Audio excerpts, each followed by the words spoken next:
Hi, I'm Cris, also known as Ekstrand. Welcome to another preservation thing-a-ling. And this time we're going to talk about a very nice device called DC2N5-LC.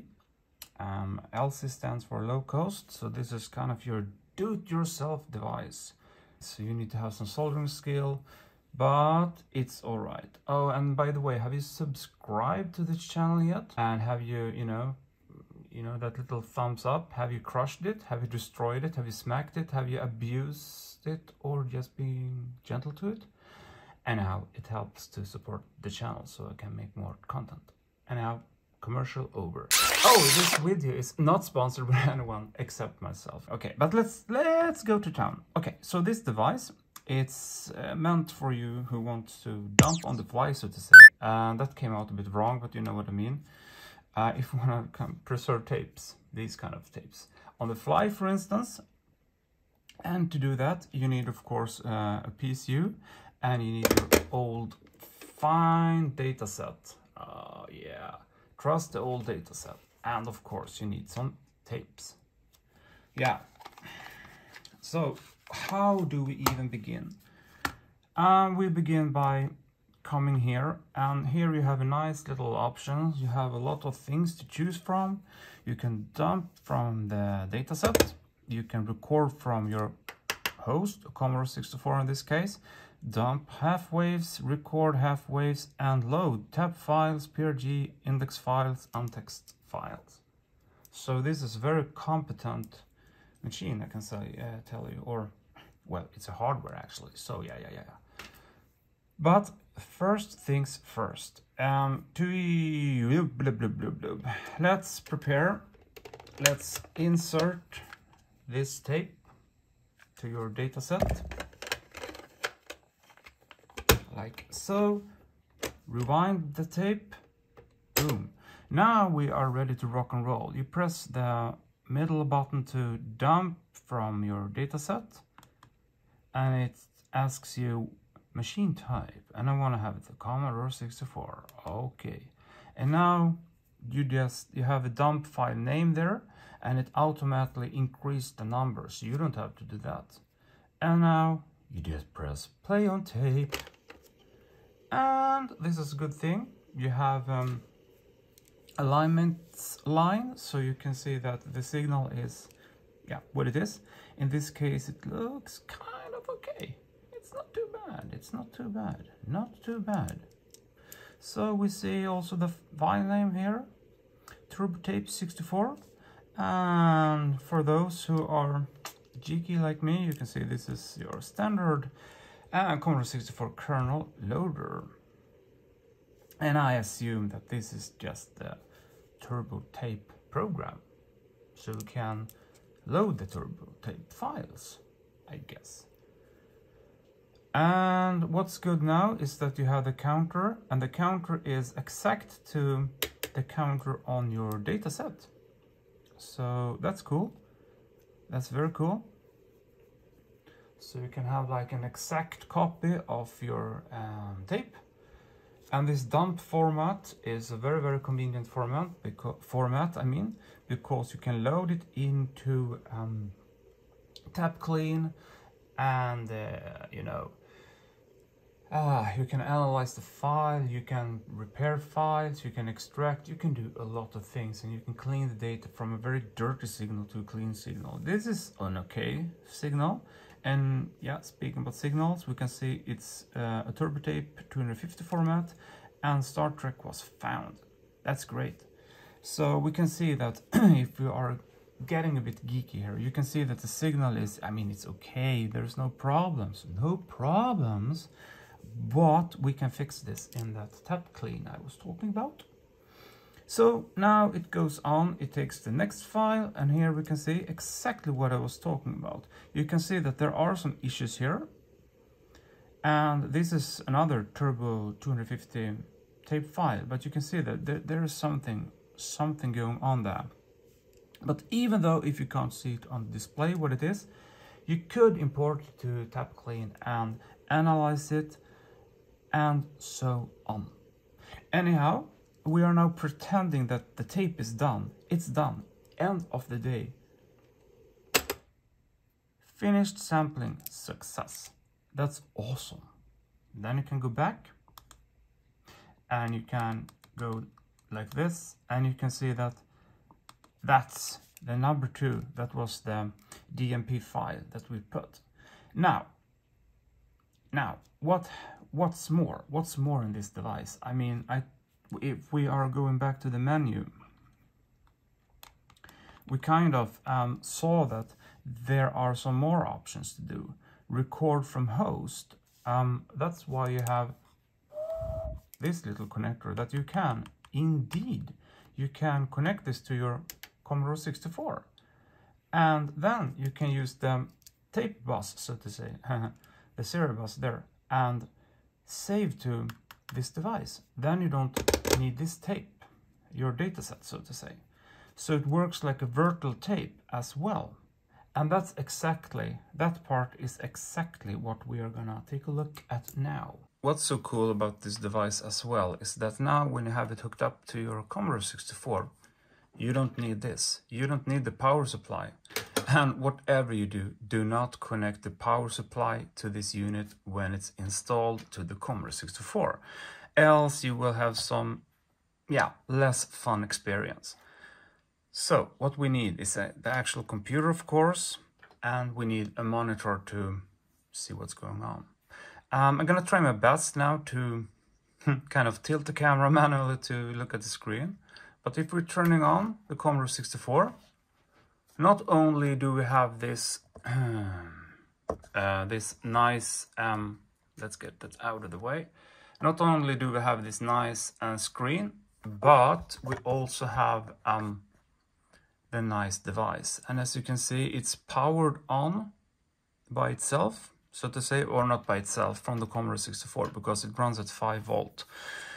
So if you have like a pretty beefy PSU, it shouldn't be any problem. No problems. And in this case, I don't even have a cartridge connected because I wanted to, go that road. Okay, doke. So what we were talking about was record from host. So yeah, I'm gonna tilt up here and see if this works. Of course it should work. It should work. So we're just gonna do a little program here, okay? Print hello world and 20 go to 10. Whoa, that's a spectacular program, and we want to save this, of course, because this is the best program we have ever made, right? Yeah. Anyhow, so that's when this device comes really handy. You just I love this, I love this totally.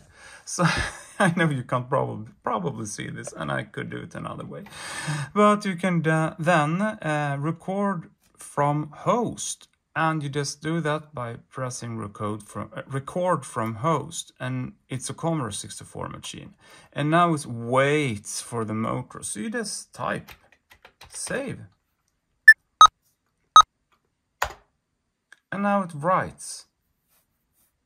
And you can see that there is a signal. Oh, shoot me in the middle. You can see that there is a signal there.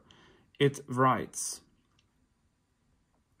the file from your Commodore 64 into this device. And yep, we can see it's ready. How cool wasn't that? How cool wasn't that? So it's finished sampling successfully, of course. And we go in here and we can, so that one, that one is the file. And in the best worlds, it would have been cool to do like that and, have it analyzed or something like that. But like I said, that's when tap clean is coming very handy. But we can do more. We can load tap, PRG, index files, and text files. Let's do this, folk. Let's do this, people. Ooh. So you just go into your, we can try. I know this won't work, but no. I just showed you that I wish, but don't at the same time, because DMP files are huge. And yeah, anyhow, let's do what we were supposed to do. And here we can we can take like Rambo for instance. Okay, we'll do like that. And now it waits, and what I'm doing here is just loading, and it's searching, and you can see that the index there, the index pointer is working. Found Rambo, cool, and it stopped, so it waits for me to smash the space, or do like you should do, hit the thumbs up. Cool. And it works, it starts to load, of course, and that famous cyber load or freefall loader, I don't know. And soon the music should start, but I have muted it because it's freeload. Yes, cool. And now we can just lean back and wait for it, so to say. I just realized that I was wrong. There will be no loading screen, but you get the gist, you get what I'm trying to tell here. And yeah, we can go on with the next game. Like I said, since I don't have a reset button, this is what you get. Oh, let's select, and we load another tab file. This time we are going to load eyeball. And here, we just do like that. And it starts, found eyeball. And this is also very cool because, like I said, the counter, so to say, is cycle exact. So, oh, okie doke, something's going on there. But eyeball should be loading now. And also you can see on the display that the actual file size. All right, and so now eyeball is loading.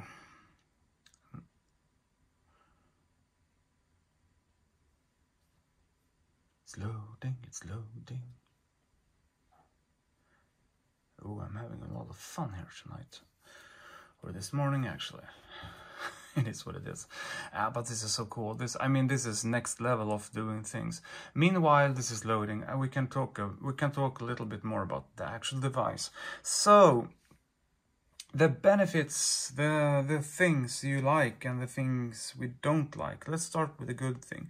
The good things is, or are actually, it's a very portable device. It fits right into your pocket, so to say. And the only thing to preserve files needed are tape and the PSU. That is very nice. And you can preserve tapes anywhere you want. I'm pretending if you're like that, you're sitting in the cafe or your coffee shop or whatever, and you just put up the sign, hey, I'm here to preserve tapes from WIC-20, Commodore 64, Z Spectrum, whatever. Hey, just buy me a coffee and I will do it for you. That could work. That could work. Or you just want to have like another fancy device that you can do something cool with, or you're limited of space, you don't want to have like the huge PC or a clumsy, stupid computer to dump things to. This is very nice for you. And like we're seeing now, you can play back your favorite tab files, even PRG files you can load from the fly. So that is very good. That is very nice. So you can test it on your real hardware, etc., etc., and you can save from the hardware to this. That's so great. But there's also some other things, like I said. The DMP files are the only things saved to, and you can't load them back at once. So you can't really see that, oh, did it work? Can I run it on my original hardware? But I don't see that as too much of a problem, actually, because DMP files are huge, enormous, and I don't think that the Commodore 64 is even capable of loading them, or you can decode them, because then you need to have like tap clean or equivalent program installed to your to this device, and then we are on a total new level. And I don't think it would be a low-cost model in that case, because go figure. And also, if you're having like a little laptop with you, you just plug in the SD card, boom, check-a-luck, we are in business, boom. You can edit, you can analyze, you can wash, you can clean the tab file. Now, the DMP file, and spit it out to tab file or TurboTape format, whatever. But anyhow, to round this up, I think this is an excellent device, and it's quality from A to B, so to say.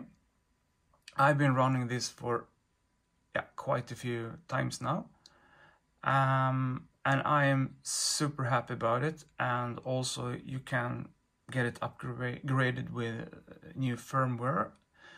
I think there's a new one on its way, so we are waiting for that one, because the menu, you wish to go back and forth, and you could, I know that in the latest version you can make directories, I think, or not make, but you can tell the device that if you have, like you saw me, you had like the DMP directories, the tab, etc, etc. You can save your DMP files into the DMP directory, and it will remember that. So that is very cool. But still, I haven't upgraded mine. But it's like it's like a walk in the park.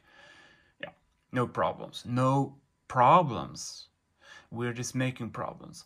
But like I said, this has been going on for a long while. Me ranting, me talking on like the 8th cup of coffee. That's great. But I like this device a lot, and would I recommend it for anyone?